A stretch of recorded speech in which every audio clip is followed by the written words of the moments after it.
Frankie and Drew, Omnium leader, the winner on day 1 and day 2. Can she make it 3 in a row? Riding for Legion of Los Angeles, welcome to the front row, Kendall Ryan.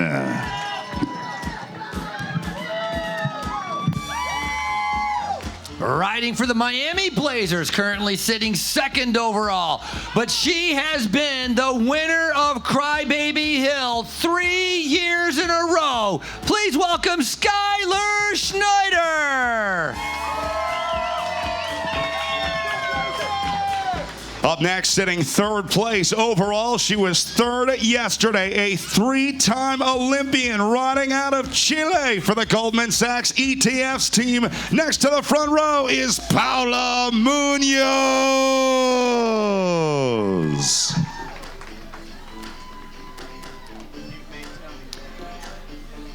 After 3 tough days of racing, your overall winner in 2023, riding for the Miami Blazers, Sam Schneider.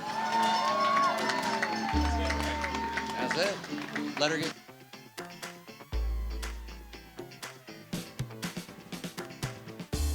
Rest of the riders to the line.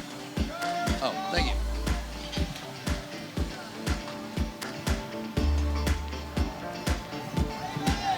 On the start line right now, 75 riders, an international field, riders coming from all around to be able to participate here in Tulsa Tough. It's day number 3 as they get ready for Crybaby Hill.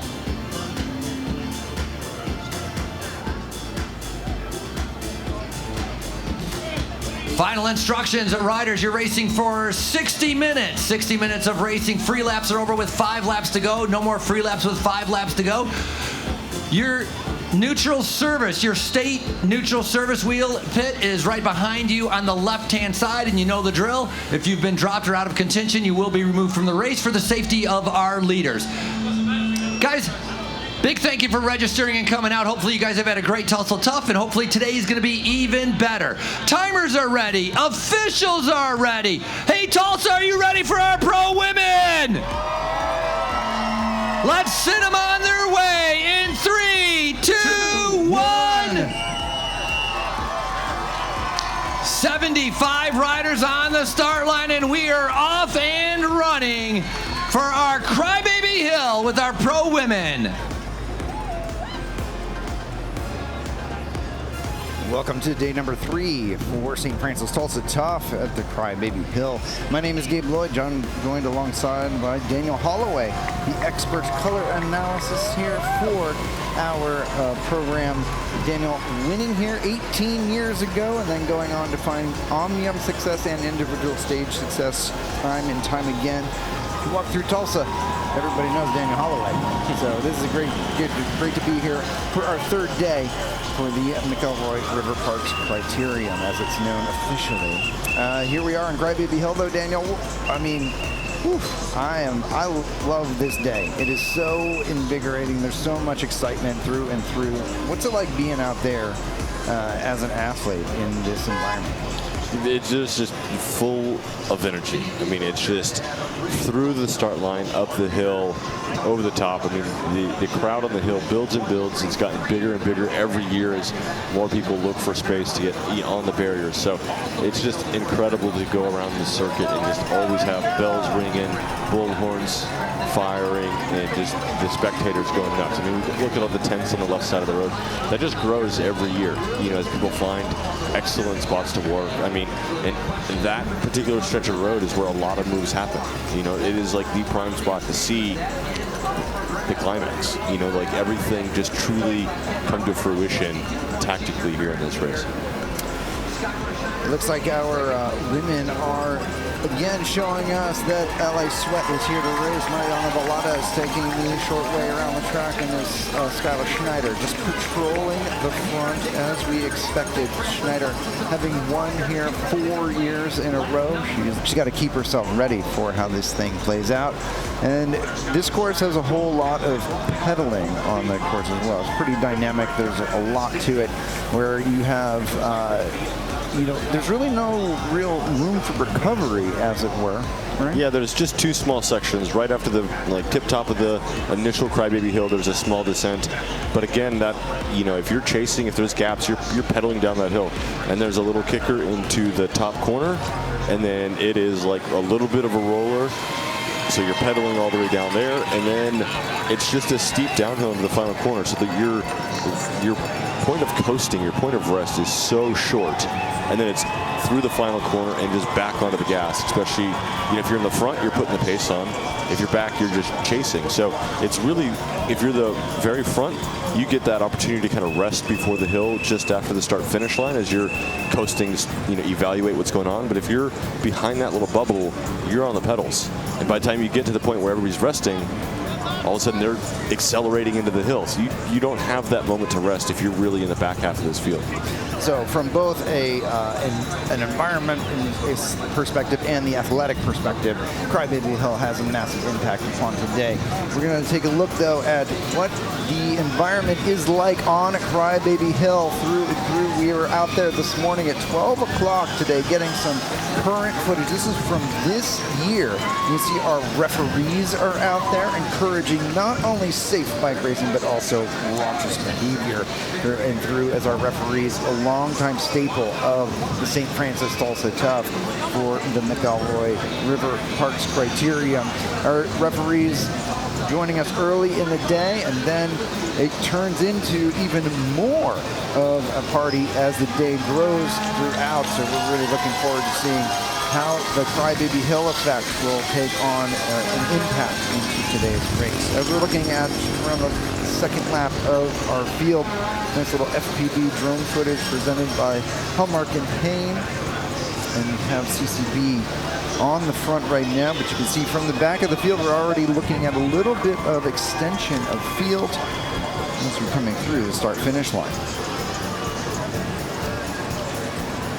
Miami Blazers on the front right now, though. That is Alexi Ramirez. Unfortunately, she damaged her Trinidad and Tobago National Championship skin suit the other night on Friday night, and so she's been racing in a standard Trinidad and Tobago kit for the rest of the weekend, but she is the Trinidad and Tobago National Champion for Criteriums. We have the Canadian National Champion, Holly Simonson of LA Sweat on the front there. You have the Jamaican National Champion, Lori Sharp for Legion of Los Angeles. So a number of national champions gracing us with our presence here today on Crybaby Hill.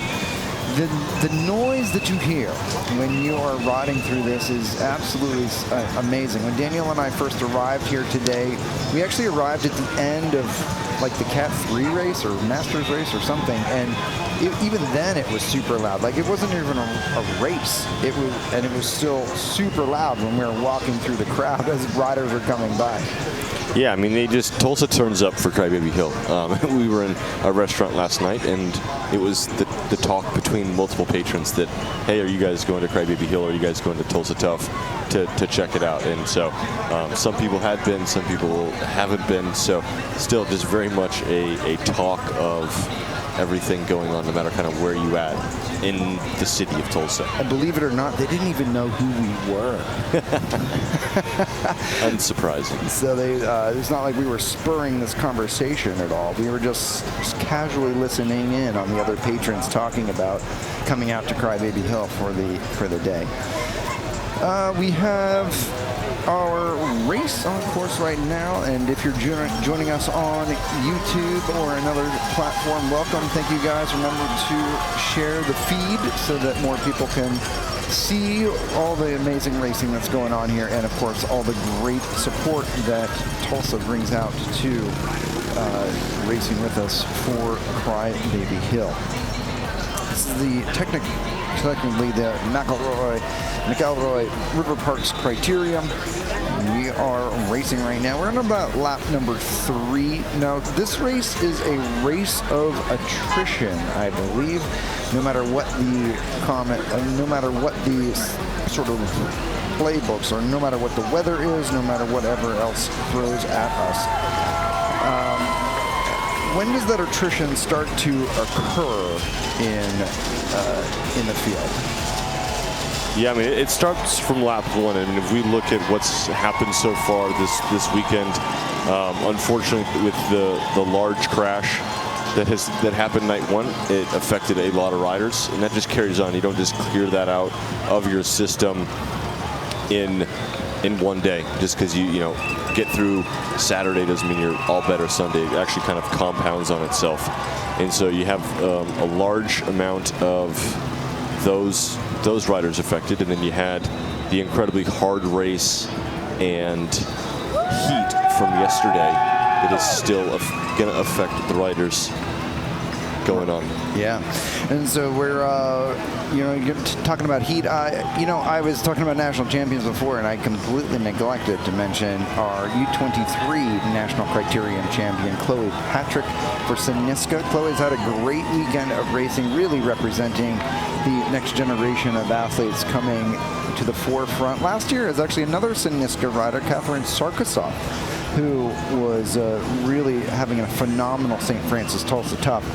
But this year we have the U23 national champion, Chloe Patrick, racing with us as she comes by us here in the broadcast booth. She is in 4th position, racing for Synisca right now. And so you can see Chloe tucked in there with that national champions kit in 4th position, just ahead of Riley McMullen and it looks like Laurel Rathbun for Legion of Los Angeles. So see how Chloe goes. I expect Chloe to have a good day here overall for this. I think it suits her well.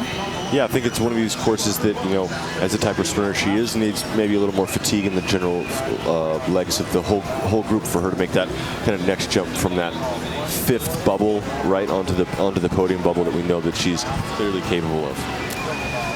We're going to see how CCB handles today in our conditions as well. You're seeing them on the front. They've had a relatively quiet St. Francis Tulsa Tough campaign from a result standpoint, but they do have a lot of horsepower. Kate Seiler, Cassie Hickey amongst some of their stronger standout riders with results on the roster here for St. Francis Tulsa Tough. Hickey is your current U23 collegiate road race national champion, and perhaps today will suit her well. She won that championship in Albuquerque, New Mexico a few weeks ago on a very hilly course, so perhaps the elevation change of today will benefit her and Kate Seiler, so maybe they can set themselves up for a little bit of success. Yeah, now we see Butcherbox kind of for the first time this weekend really come to the front and put some pressure on. Butcherbox has had another quiet campaign. They were very affected by that crash on Friday night, and the heat yesterday was just oppressive. It was literally 20 degrees hotter than it is right now yesterday evening, and Butcherbox opting for a conservative evening, putting themselves in the best position they could to have just have a better opportunity for today. But here we go right now. Looking at Alexandrine Obrand. Obrand actually was proactive for the middle of the race last evening. Obrand off the front right now with our first separation of the day. CCB looks like. Yeah, interesting tactic from CCB to put themselves at the front to chase down Butcherbox. This really falls onto some of the bigger teams that's had success the weekend. In terms of CCB trying to get the bigger teams to get tired out and take advantage of that. It's not their, really their job. What they need to do is kind of sit back, let the bigger teams chase this back, and then counterattack, find themselves, off the front, not chasing. All right, and here we see it. Yareli Salazar for Legion of Los Angeles, distinctive with her Mexican national championship bands on her arm. She's a former national champion for Mexico. Racing, she's also an Olympian, so great to have Salazar racing with us today. So she was on the front there briefly for Legion of Los Angeles, but we're looking right now at Obrand. I would imagine the sound that she's hearing is quite loud as she comes up through, but you can see the field not too far behind as they're coming into just around 12 minutes of racing time. We're going to take a look here really quickly at the weather for today before we get too much further into our broadcast. The weather today, absolutely stunning day of weather.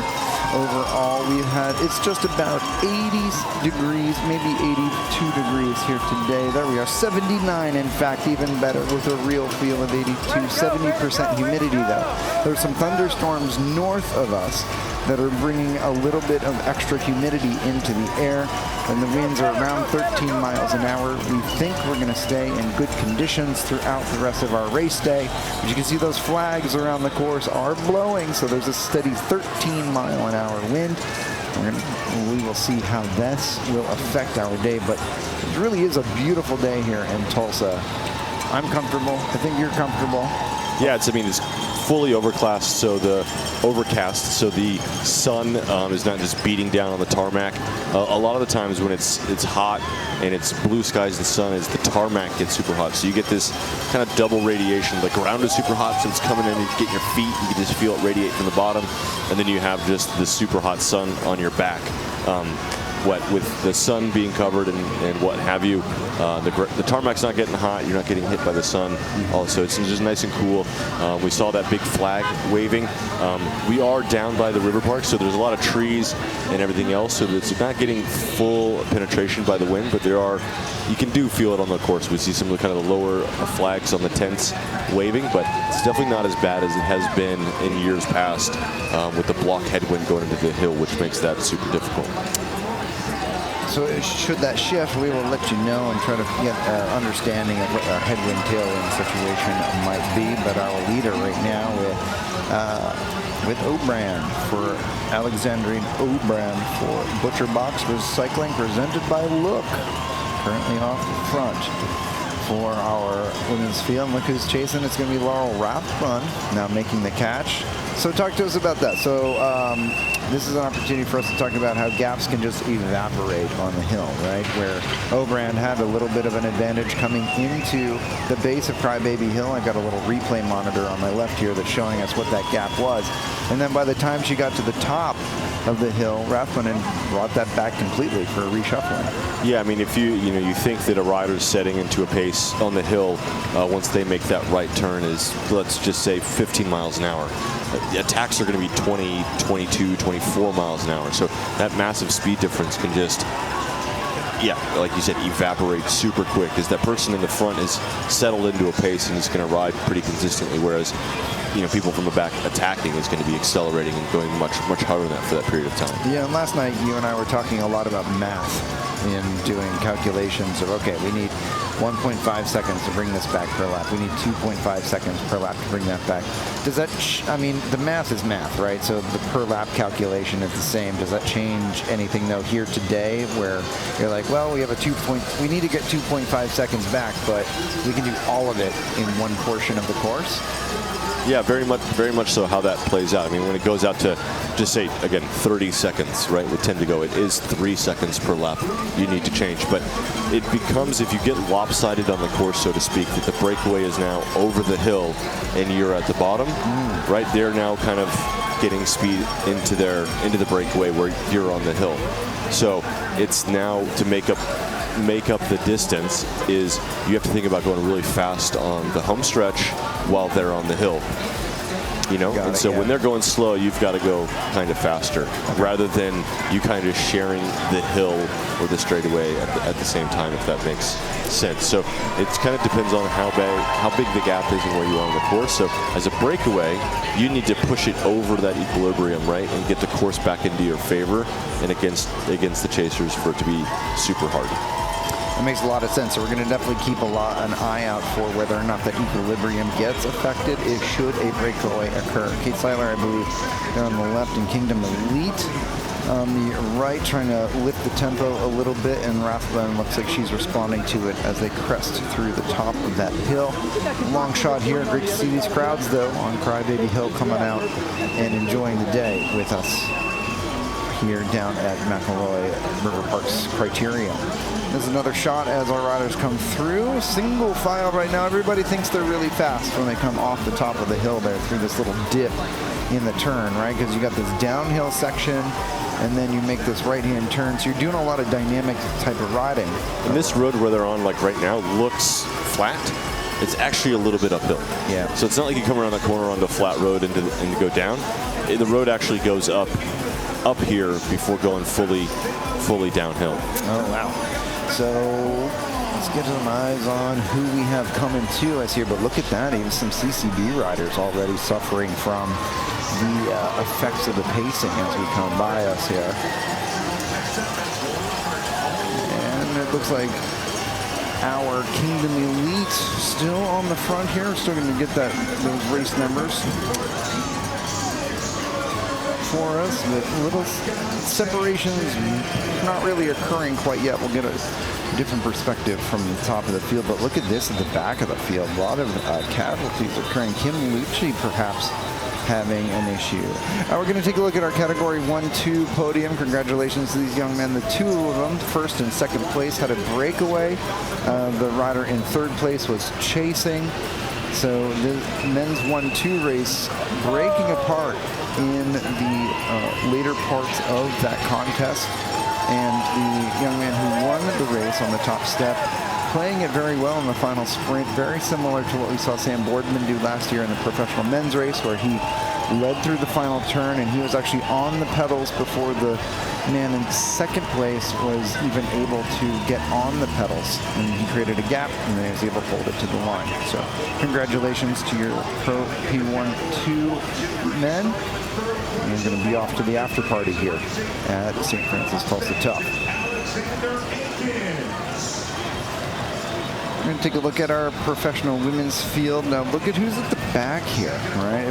We see Lori Sharp of Legion of Los Angeles having a hard time, but this is Kingdom Elite now. Do we get a number here for our young women here for Kingdom Elite? Very much on her back. Rebecca Lang. Rebecca Lang, 33. All right, so Lang. Another little opportunity for her. CCB, though, is chasing. So what do we think CCB is up to today? They've been doing a lot of work here in the first 20 minutes of racing. Yeah, maybe they've just decided kind of this is a course more suited to their overall program and said, hey, we're going to take, what we can do is kind of take some stuff in our own hands by making the race difficult and making the race hard, because we think we have the riders that need a hard race to launch an attack from or end up in a small group, versus this is the full field sprint that they've shown that they haven't been quite that good at. Yeah, over Memorial Day weekend, that program opted to do there's a stage race up in Vermont, so a lot of going up and down mountains. We're going to cut back to our men's overall Omnium for Category 1-2, and Dante Young taking the win this year for the Category 1-2 Omnium. Congratulations, Dante Young, on your success. In our women's field, not to make hay out of somebody's bad day, but at the back of the field is a notable rider for DNA Pro Cycling, Kim Lucci, having a little bit of a struggle as she came by us here at the front of the field. Lucci is an instrumental part of the success of this program. Lucci now coming in, maybe she had a mechanical of some sort. She looks like she is in the pit right now. So Lucci, talk to us a little bit about this pit position and how hard it is, or whether or not it's hard to get back into the race in Crybaby Hill. Yeah, so where the pit is situated is actually is probably one of the worst for an athlete in terms of how fast the peloton's coming by you. You come around the last corner and it's through the acceleration zone, I would say, out of the corner. So the riders at the front that have a gap or trying to get gaps, they are basically sprinting by, and then you get to the middle half of the group, and that middle group is trying to catch the front half of the group. So yeah. The group is actually accelerating by this point, which just makes it really hard. So you come out of the pit, you get loaded up to get in there, and then bang, you're on the hill. It's super difficult. Whereas other courses have it where it's more in like a steady speed situation, and then it's not right before a hill. And I'm just thinking through we've been witnessing a lot of very late releases from the pit this weekend as well. So Lucci's going to be thrown in basically at the back of this field. I mean, that's what the rule book says, is that coming from the pit is to be inserted, towards the rear of the field. So there you go. That's the nature of the rule book, is that coming from the pit is that more often than not, you don't get released into the front. But sometimes you can kind of push the limit, and it's you do that as an athlete, right? You need to push the rule book, so to speak, as much as you can, and it's up to the officiating to follow the rule book. Sure. Ariel Coy on the right side for LA Sweat. Coy has had a very good weekend. She's also had a great few weeks of racing coming into this weekend. Over the past few weeks, from Easton Somerville into Armed Forces Cycling Classic, and now today, this weekend with St. Francis Tulsa Tough. She's been absolutely instrumental in some of this whittling down of the field over the past 2 days. Looking at this is going to be Haley Wickstrom from 3TQM Cycling. Haley Wickstrom, a local coach here in Tulsa, showing us how it's done. So, congratulations. And then now looking over in the pits, we already have Holly Simonson and Mariana Valadez out of the race today. So 2 of the LA Sweat riders out of the race. Kelly Samuelson in the pit. Speaking with those 2 riders. So is that indicative in all of just sort of the fatigue? But Valadez had a tough day yesterday. Simonson, no, this is the first time we've seen her come out of a race right now.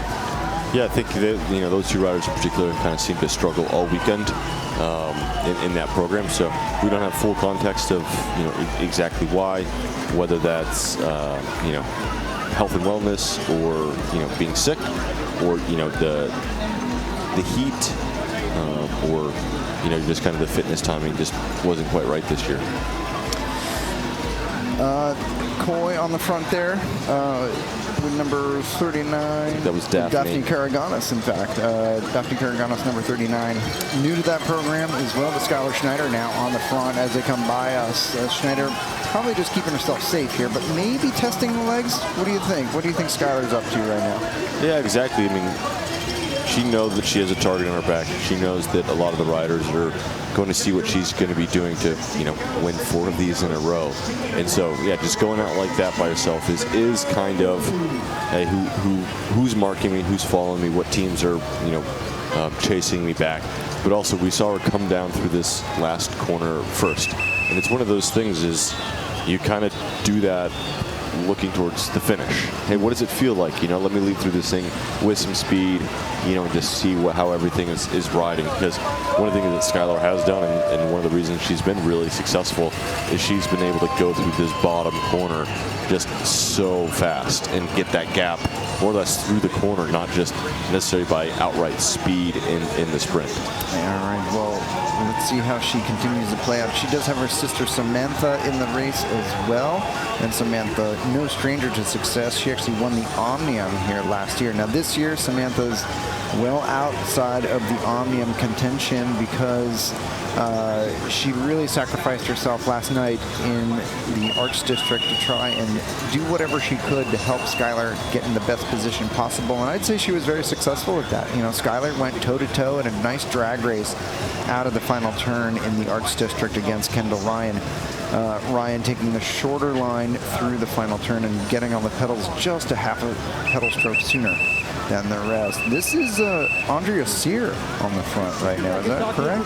Yeah, which is like absolutely crazy. The amount of damage that she's taken this weekend to only just take 1 day off and come back. I mean, she was showing her sutures earlier, just above her eyebrow, and just she's got a whole roll of KT tape on her body covering up road rash. So it's quite mind-blowing that she's out here racing. But ever the team player to do whatever work she can for Halamek and Munoz in the finale, because both of those riders have done well and had success on this course. I'm noticing too that as we see different riders coming up and around the front, Skylar has been very attentive the past few laps just to keep herself up in the air. So she's floating a lot pretty aggressively. Seeing on a secondary monitor here that we're already seeing riders taking feeds on the top of the course as well. So even though it's only about 80 degrees here in Tulsa, these riders trying to stay on top of nutrition and hydration. I would say that that's crucial mainly because we're at the end of a weekend of bike racing, and last night really depleting the riders as well. So not only did some of them suffer trauma on Friday night, then yesterday was this extremely hot conditions for many of them. So the body just going really into the red. So that makes actually today really crucial on a nutrition hydration standpoint, correct? Yeah, because you're less than 24 hours of racing from yesterday, so you don't even have the full window, and then you can't take fluids when you sleep, right? So you're like onboarding window of rehydration is actually quite small, and again, it's not efficient or the right thing to do to just chug it all because your body can't absorb it. So you may be putting in the electrolytes and everything else, but if you put in too much too fast, your body's just going to expel it. So you got to do your best to trickle it in while you're awake and able to. And then mostly kind of here on this course is two things. Is like if you can kind of get a hand up every other lap and not carry a bottle, just kind of chug it like a marathon and like take a cup and dip it. Yeah. Then you're not carrying that full bottle worth of weight, which adds up over the course of an hour on here. But also they could be ice cold, and getting that ice cold fluid into your stomach can just help stay cool, keep your guts cool to help with body heat. So we've got a big group here, and it is full of hitters. Alexis Ryan, Skylar Schneider, Ariel Coy, Daphne Karaganis, and Riley McMullen have separated themselves. Oh, and I missed one of our CCBs. It looks like Kate Seiler in there. So Schneider on the front, Coy second wheel, Magner, Seiler, McMullen, Coy. Holomek coming up to the back of that. Made that, and O'Neill, I believe, from Siniska. So nice group there. Now looks like Butcher Box of Obrand going to try to bring that back together, but Skylar clearly very motivated today to create a separation. Yeah, and there's still a gap, with the lens we don't quite see it, but there does still look like there's still a gap between Butcher Box and the field. And Fearless Femme has missed it, wants to bring it back. So yeah, definitely it's only missing maybe a couple, on paper A riders. Chloe Patrick's missed it, even though she has a teammate. But yeah, this is Skylar kind of testing the water to see who wants to come out and really kind of go for it. Interesting to see here that Alexis has been given free rein to be in this. Perhaps she's in here to nullify it, to try and, so what's the thought? So do you think that Kendall Ryan is looking at the Omnium? Because she actually needs to be relatively close to Skylar. In this current situation, she would lose the Omnium if Skylar were to take the win. There'd be too many bodies between Skylar and herself, even if she were to win the field sprint. Yeah, so it could be that it's Kendall has to ride like a really even power profile on this type of course with the type of rider she is. So if there's big attacks and breakaways, it's like, hey, I'll do my best to take care of myself and flatten my power profile. If Skylar, who's the GC contender, goes up the road, Alexis gets to mark her and just sit on, and say like, you want the overall, then you go ride for it. You don't. If you want both the stage win and the overall, then you're gonna have to ride exceptional. But Alexis now gets the free ride, and the card she's playing is that, hey, Kendall's in the back for the GC. I'm not gonna help it blow this out, especially with the numbers that are in this group. Because if it was, let's say, Skylar, Alexis, and one other rider, there's still places for Kendall to get to retain the overall. And we are actually seeing Kendall Ryan on the front of the field right now, trying to work very hard to keep this in check. There's actually gapped a group that includes Laurel Rathbun behind. And so we now have a little bit of a chase behind, being led by Kendall Ryan. You can sort of see it in the back here as we see Kate Seiler really driving the pace. Is that Kate? Let's see, maybe our... But LeSuet, with aggressive racing, has put the only team with two in the move. It's like very heads up riding from them. That's going to be Cassie Hickey, in fact. So that's going to be Hickey on the front, your collegiate national road race champion. On the front, I believe that is an 11. So yes, that is Hickey.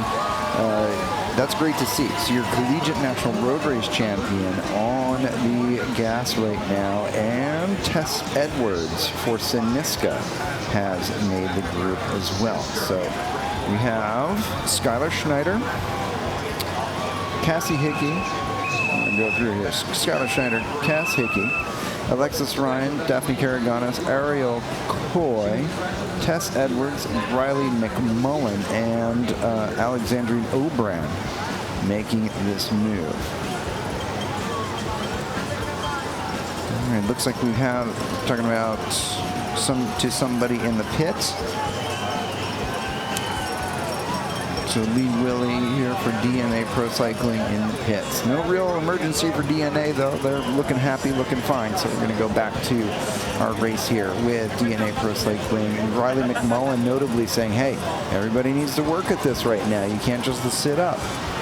Yeah, I think she, maybe needs to have a little bit more of a level head and not show the excitement, right, or demand, because again, it can really off-put the other riders to contribute. She needs to just read the situation, identify those that aren't going to work right now, and kind of come up with a strategy of a better, maybe a little better way to get them to work rather than just wave a hand at them and what's going on. Holly Breck actually leading a chase, group of 3 from behind the field now coming by us, led by O'Neill of Siniska and Rathbun cleanly marking that with Lucci also marking that as well. So you have a breakaway, you got a chase of 3 behind being led by Holly Breck, and McMullen is trying to encourage them all to work together. Ariel Coy and McMullen exchanging some words at the front of what is our current breakaway situation. Daphne Karaganis, former teammates. Well, actually, I shouldn't say that. So McMullen was not on the program last year, and Karaganis was on DNA Pro Cycling. So a little bit of shuffling of the deck in the offseason this year with different riders and different teams. On the front right now, number 39, that's going to be Karaganis leading the pace up through Crybaby Hill. So your photographers in the street getting a good shot. Yeah, I mean, it's a good point, good spot on the course. It's relatively slow for the photographers just to be out there, but yeah, this is breakaways kind of just figuring itself out. There's going to be some riders that are impatient, and there's going to be some riders that are patient, and it's going to play out. But I believe that's a CCB rider wanting to keep the... Yeah, Cassie Hickey. Nice move there, right? So Hickey was about 4th wheel. She lifted the tempo as they made that crest through the downhill. So Hickey very much looking to whittle this group down. Hickey, your U23 National Collegiate Road Race champion, racing for Colorado Mesa University just a few weeks ago. That move nullified, though, because everybody using the terrain to get them back onto terms. Hickey going to lead down through by us here in the final turn as soon as she makes the crest of the hill.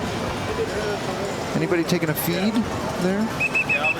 Not from the front group, maybe just going over the side. And there's, some coaches or teams that have, just cups of ice cold water to just get cold water on the body. I do like how Le Sweat has split themselves up in this group and not just ride right next to each other. That really can let the other riders know, like, hey, you're going to ride as teammates to be front to back, do all the work, rather than one kind of gets to hide and the other one can kind of do some work. So we see Daphne at the front to do some work, and Ariel Coy staying towards the back and maybe not get roped into so much of the pace setting. Same with the Siniska rider, and Stephanie Holomak is also, since this break is established, not really come to the front, let other riders pace make and just be present there. So. My apologies on earlier. I neglected to mention that Stephanie Holomak is also in this breakaway. 9 riders total in this breakaway. We're looking at some of our crowds here for our Crybaby Hill series, and big thanks to everybody for coming out and joining us. We are looking at tens of thousands of people joining us here in the McElroy Riverfront Park, and there you can see on Crybaby Hill it is about 3 deep on both sides of the street as they come on up. Skylar Schneider, number 2 there with the gold helmet. leading the charge. We'll see if anybody attacks from this bunch. We're just seeing one rider having a little bit of an issue with the pace as they start to get to the top, and this is when you're going to see a shift in the dynamic. We're only 11 laps to go, so now we're really looking at whether or not this group can survive to the finish, correct? They're doing just 2-minute, 10-second laps, so it's still 22 minutes of racing, 22 to 25 minutes of racing. So we do see lap cards, but on time, if we're thinking about it that way, there's still enough time for things to shake out. But at this point, all the right teams are represented. There's not a team really that missed out that has the horsepower to bring this back.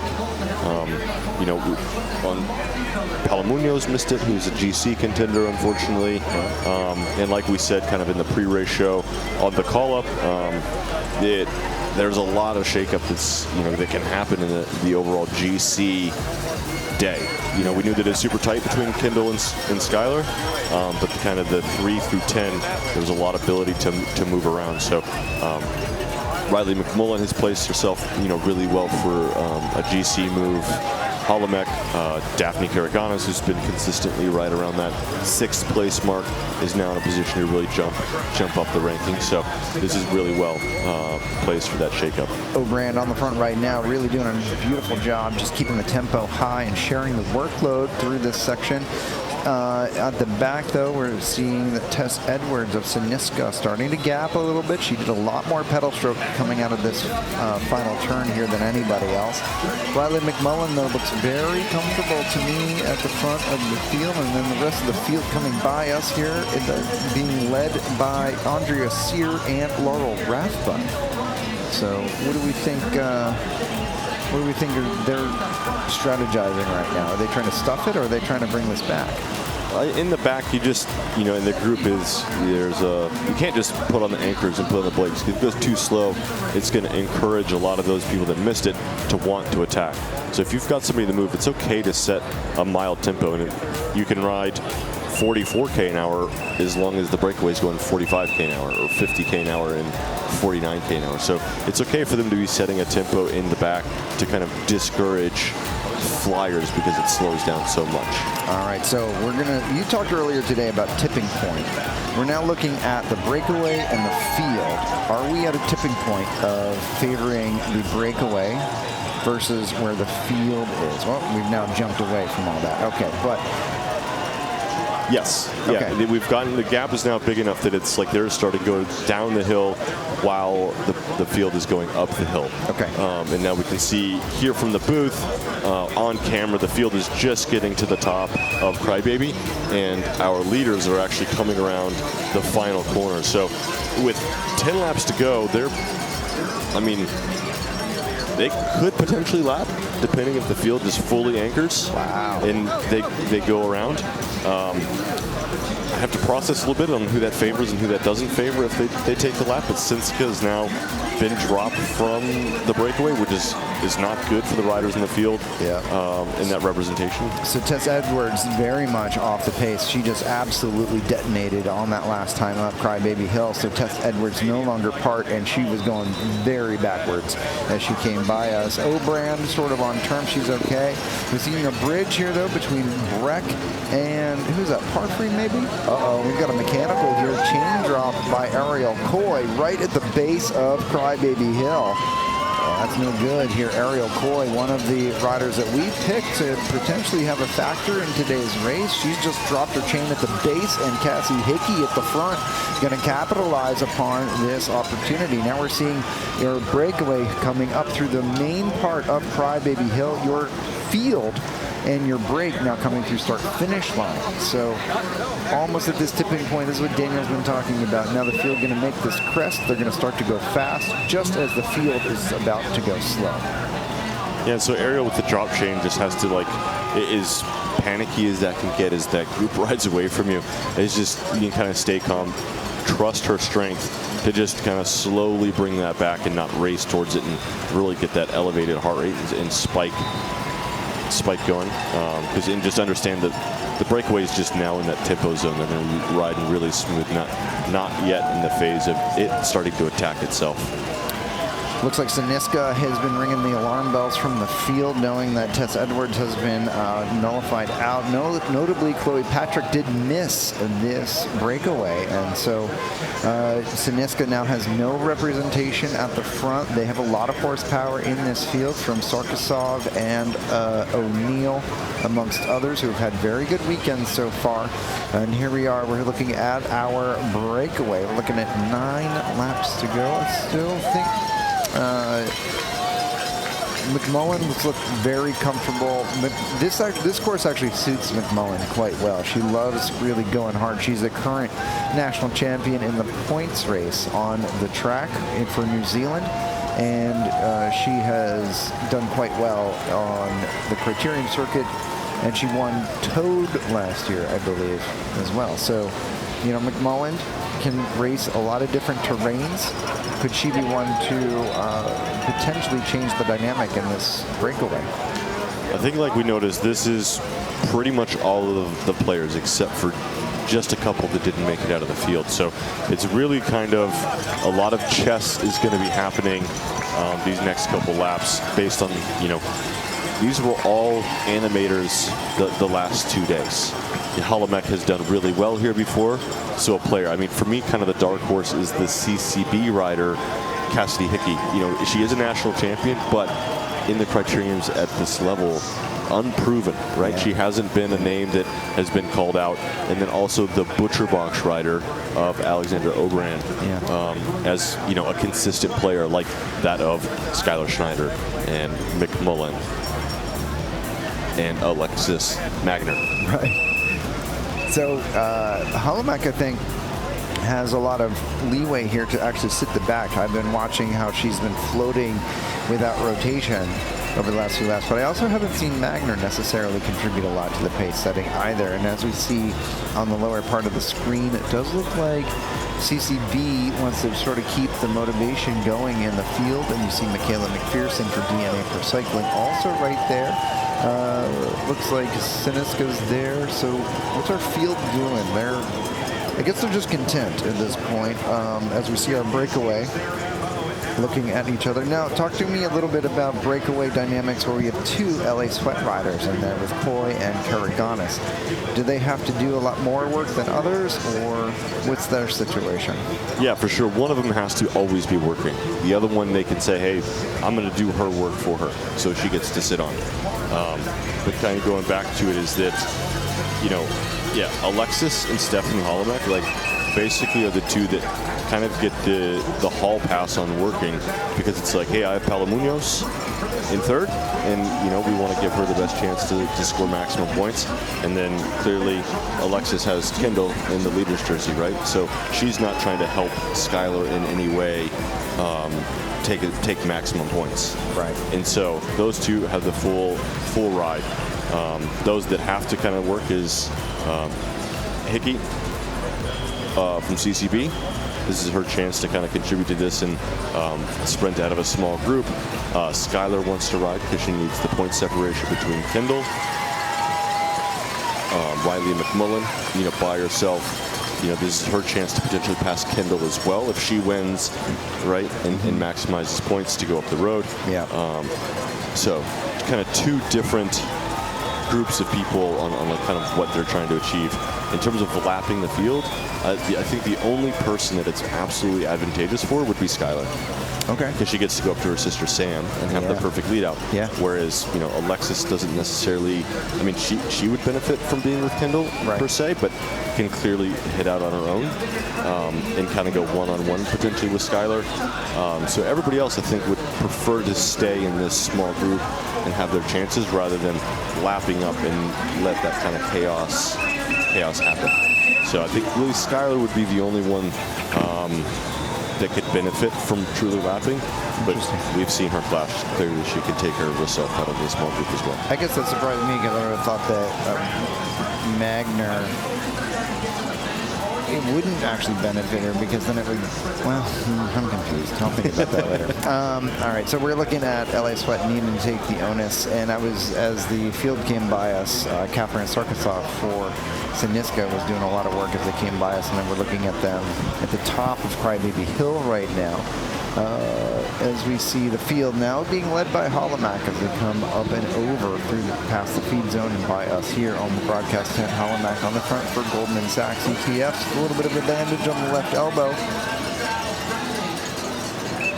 Oregonis there, and looks like their field cooperating. So this is interesting. We just spent so much time talking about how Holomac had a free pass, and then here she is taking a turn at the front. I mean, we see that she has a free pass. She may, when you're in there, may not think that way. But also, multiple riders could have said, "Hey, like we kind of get it, but you also need to help a little bit. You can't just full free ride." So you go do one turn every once in a while, and it kind of settles everybody's nerves on fully sitting the back. So looking at some questions on the YouTube chat, the breakaway is not about to lap. They're about a half a lap separation between the peloton and the leaders. So your leaders are not in a position to make the lap. The gap, we are going to start doing lap counts though here, time gaps between these two, just to really understand whether or not the peloton is making any progress, because Syniska is very motivated to make this catch right now. They have Chloe Patrick in the field. Patrick can very much get after a result here today, but she needs to be part of it. So you can see up the front of the field those orange shoulders of Syniska. It looks to me like Urelli is there for Legion of Los Angeles. Are they looking to just disrupt that chase for some reason? Just be present, and again, the further you are, you have better chances of reacting to any kind of move that may be coming over the top. It just stays out of that, back 10, back 8, behind that. Riders start getting tired, and easy overlaps can happen in front of you. And so if you can just stay in front of that, it's good for you. And we just see Brad Huff on the right of that screen cheering the ladies on. Mr. Tulsa Huff himself. I also just saw Alexi Ramirez for Blazers in their team tent area, which is located kind of at the top of the hill from us. So Blazers losing out on some horsepower from the field. It's going to leave Sam as kind of one of the last standing riders for them in the peloton should Skylar make that connection. And we have our break coming through the start-finish line right now. And your peloton just coming into feed zone. So our gaps, do you have a time plan? I've got a time going. The leaders just went through with 5 to go, and this is when I would start to expect the sweat maybe throwing the first big punch with 2 riders. Yeah. Doing a big attack and seeing who that draws out, who's the first to respond, and who's got tired legs out of here. This is the window of time that you should start exploring really what the depth of the group is. So here's our group. What do we think the gap is? 48-ish seconds. Okay.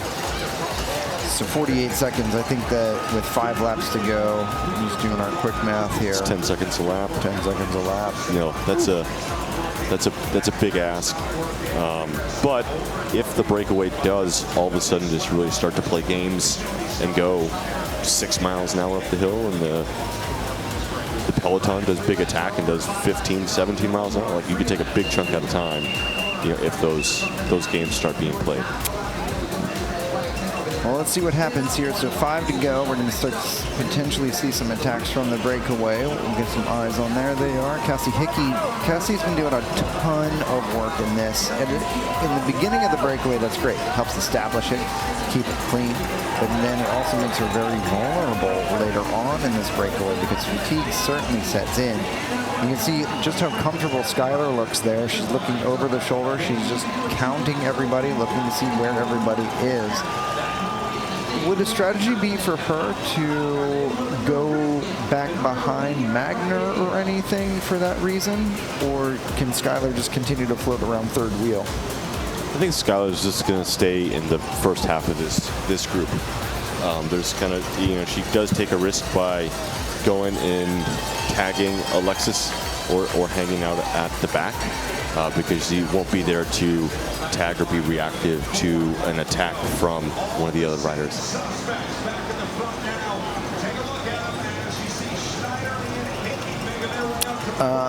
Just a little bit of a reset on who is in this breakaway. We've got Cassie Hickey here on the front. Well, I'll just go through the numbers. Skylar Schneider, Cassie Hickey, Alexis Ryan for Legion of Los Angeles, Daphne Karaganas, Ariel Coy, Stephanie Holomack, and Riley McMullen, and Alexandrine Obran for Butcher Box. Obran's been relatively quiet. Super quiet after being kind of a provocateur of the initial race. Like, she did a couple laps solo, and this move kind of like bridged up to her, right? And then it's kind of separated again a couple laps after that. So clearly strong today. Of course, that's suiting her, but she's done a really good job of just taking a step back in the second half of this group and let kind of the other key players do some of the work. So riding just ultra patient, or this might be the legs that she has, and that's just kind of where she's at, and yeah, not doing more work than she has to, just to stay there. The brake looking coming down through the dip on the top half of the field, and it looks like our peloton is going to be relatively sanguine here as we are the CCB tasked with the late race pace setting from there. 4 to go there. Ariel Coy on the front, Skylar Schneider second wheel, Riley McMullen in third wheel there, Alexis Magner for Legion of Los Angeles, Stephanie Holomack, number 56, Daphne Karaganas, 39, Cassie Hickey, 11, and Alexandrine Obran, number 72.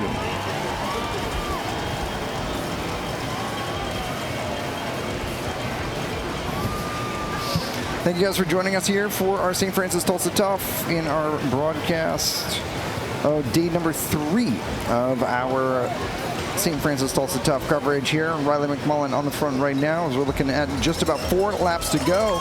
And we are coming around this final turn, and McMullen now going to start leading the charge, lifting the tempo and seeing what she can do. Big thanks to American Paint for their support with these drone shots through the start-finish line. And we're looking at 3 laps to go, so we have not yet seen LA Sweat do too much with their strength in numbers. Yeah, they need to. I think this is when they really need to start to do something. They haven't shown that they can out sprint Skylar and Alexis one-on-one, or even McMullen. And so they need to play a card and start. At least one of them needs to start drawing out the rest of the riders in this breakaway and accumulating more fatigue than they already are climbing this hill over and over again. Shout out to Ariel Wyatt for racing in this race today, a Tulsa local. It's interesting that we don't have a lot of Tulsa locals racing in this field this year. This is truly an international race field. McMullen from New Zealand, a number of these other riders from around the country. Holomack from Brooklyn, New York. Alexis Magner now living in Athens, Georgia. Ariel Coy from the Indianapolis area. Cassie Hickey going to school at Colorado Mesa University. And so our field very much. Oh, and don't forget Skylar Schneider, our local baker from West Allis, Wisconsin. Next week we'll be up at the Tour of America's Dairyland for Toad, where one of the races takes place in her hometown next weekend.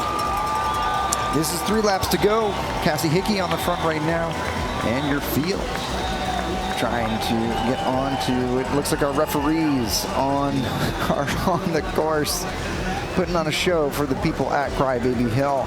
But your race now coming through the start-finish line. Temperature conditions today, very nice. It is just about 80 degrees here with a little bit of overcast as we have storms north of us here in Tulsa.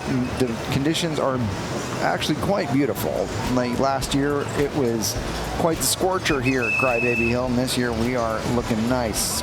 Hickey coming by us here in the final turn. Coy on the wheels. Schneider still floating third wheel. Now McMullen and Magner lining up behind her. Obran taking that position behind that trio, and Holomac trying to go even with that. Holomac moving herself up here on the outside, and Karaganis going to follow suit. Here, let's see where your field is. Your peloton just cresting through the upper portion of Crybaby Hill. Let's see if our gap is doing anything, though. Is our gap coming down, Daniel? If anything, ever so slightly so. They're just going to come down the field through the final corner and be able to actually see the breakaway before and we can see that shot now that the group has rounded the final corner and they can see, but that's a very long home stretch, and it's only 2 laps to go. So if it was going to get caught, it needs to be attack after attack out of the field to bring it back, because it seems now that the breakaway is really playing coy and nobody's willing to take that risk on a flyer. So with 2 laps to go, do you think the math is possible that this break gets caught? I don't think so, because we're going to see attacks up the hill the final time from the breakaway, as we are going to see attacks from the group as well. So if any of the gap's going to come down, it's got to be this lap. The breakaway the field has to basically go all out up this hill and through the top and see how close they can get to them before the last end of the climb. All right, so we are looking now at 2 laps to go to see when somebody asking what would the effort take to get across that gap. Full gas. I mean, it's all in. Yeah. It's a pretty straightforward answer. Full gas. Like, we don't have any time left. We are about 3 minutes of racing, or about 4.5 minutes of racing left here right now. And that's why we're seeing a little bit of cat and mouse with 2 laps remaining in our breakaway. Now taking a look at each other. Now this is a moment where the field can make up a little bit of time. I don't think that they have quite enough time on course to fully make the catch. So that's why the entire breakaway is now committed to this little bit of cat and mouse dynamic. Yeah, 100%. It's all playing out to the big attack the last time up the climb, and who can create some separation and who's got tired legs. But Holomac taking the front of the field. Coy right behind with Schneider trying to play her cards right. She's looking for her 5th straight win. Looking at that bell at the start-finish line. We're going to be looking at 1 lap to go as we come through the start-finish line this time. And this is the moment of truth for this breakaway. Can they commit, and can we find our next St. Francis Tulsa Tough Crybaby champion? Or will it be 4-time champion Skylar Schneider claiming her 5th in a row Crybaby Hill victory? Field coming by us. They're looking motivated to try and make that catch, being actually led by Goldman Sachs here, perhaps working for Paula Munoz. But at the front of the field, Stephanie Holomac is also leading on behalf of Goldman Sachs. On the radio here, it looks like Coy on the radio here very briefly and trying to talk to Kelly Samuelson in the pits here, or just directly speaking with Karaganis as well. Their breakaway losing a lot of time on that last lap. I think they're still going to be safe here. I think the win is still coming out of this little separation.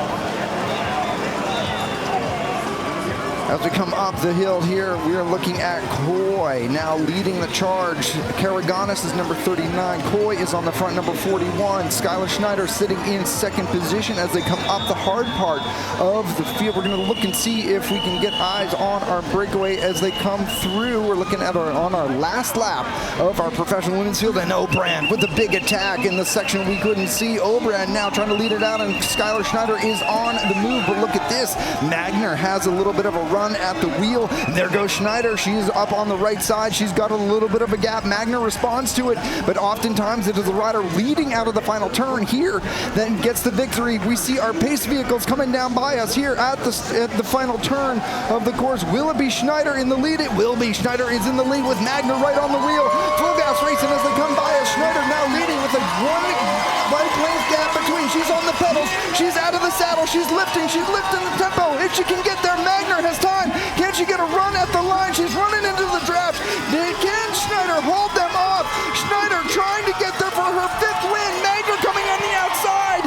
And it will be Alexis Magner potentially eventually taking the win. We believe Alexis Magner getting the win for Crybaby Hill. That was so incredibly close at the line. It's closer. It's the closest one that Skylar has ever done.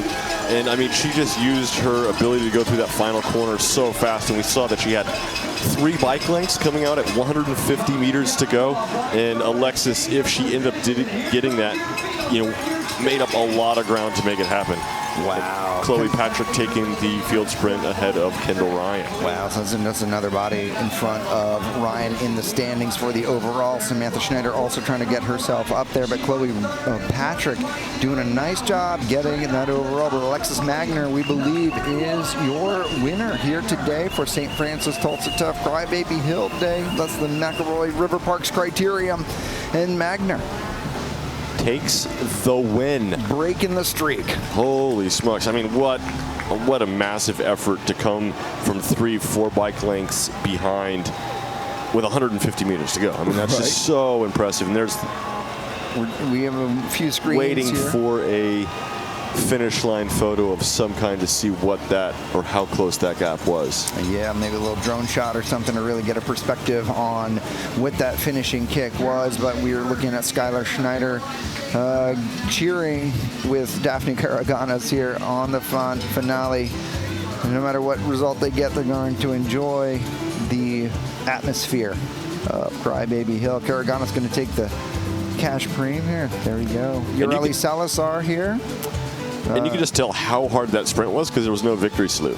Not even a fist bump, not nothing. Anything meters after the line. And here is... This is Ureli Salazar, your former Mexican national champion. So we're going to see if we can get eyes on Alexis Magner.